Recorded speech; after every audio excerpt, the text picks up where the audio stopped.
Hello everyone, কেমন আছেন সবাই? আমার চ্যানেলে নতুন একটা ভিডিওতে আপনাদের সবার স্বাগত।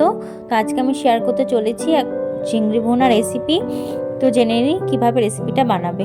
ফার্স্ট চিংড়ি মাছগুলোকে ধুয়ে তার মধ্যে হলুদ গুঁড়ো, লঙ্কা গুঁড়ো আর নুন আর বেশ কিছুটা টক দই দিয়ে একটু ভালো করে ম্যারিনেশন করে নিতে হবে।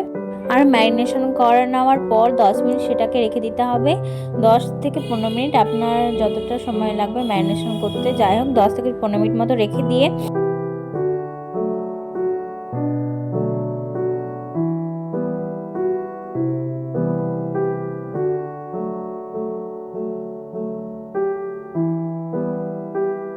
তারপর কড়াইয়ে বেশ কিছুটা ঘি, এলাচ, 2-3টে এলাচ আর তেজপাতা দিয়ে চিংড়ি মাছগুলোকে ভেজে নিতে হবে। তারপর সেই কড়াইয়ে আবার কিছুটা ঘি দিয়ে পেঁয়াজগুলোকে ভেজে নিতে হবে। পেঁয়াজ দিয়ে দিতে হবে। পেঁয়াজগুলো যখন হালকা ব্রাউন কালার হয়ে আসবে তখন তার মধ্যে দিতে হবে আদা বাটা, রসুন বাটা আর পেঁয়াজ বাটা। তো যাই হোক মশলাটা কষুক। আর আজকে রান্নাটা পুরোটাই যেহেতু ঘি দিয়ে হবে, আজকে রান্না কোনো তেল ব্যবহার হবে না। তারপর মশলাটা যখন ভাজা ভাজা হয়ে যাবে, ওই ম্যারিনেশন করা গ্রেভিটা ওই তার মধ্যে মশলার মধ্যে দিয়ে দিতে হবে। আর দিয়ে দিতে হবে একটু, আমি কাশ্মীরি লঙ্কা গুঁড়ো দিয়েছি যেটা কালার হওয়ার জন্য।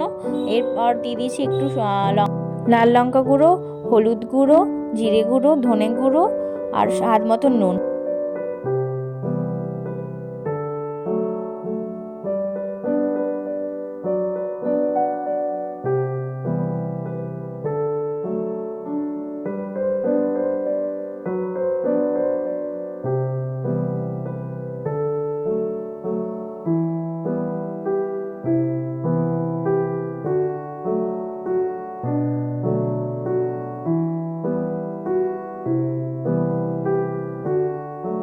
মশলাটা এবার ভালো করে ভাজা ভাজা হয়ে গেলে চিংড়ি মাছগুলো দিয়ে ভালো করে চিংড়ি মাছের সঙ্গে কষিয়ে নিতে হবে।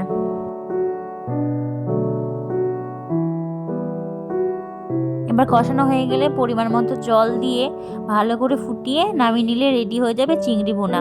তো আজকে আমার ভিডিওটা যদি ভালো লেগে থাকে তো একটা লাইক কমেন্ট করে জানাবেন কেমন লাগলো, আর চ্যানেলটা সাবস্ক্রাইব করে দেবেন। তাহলে এখনকার মতো আসি, দেখা হবে নতুন একটা ভিডিওতে। Bye bye. সবাই সাবধানে থাকবেন, ভালো থাকবেন, সুস্থ থাকবেন।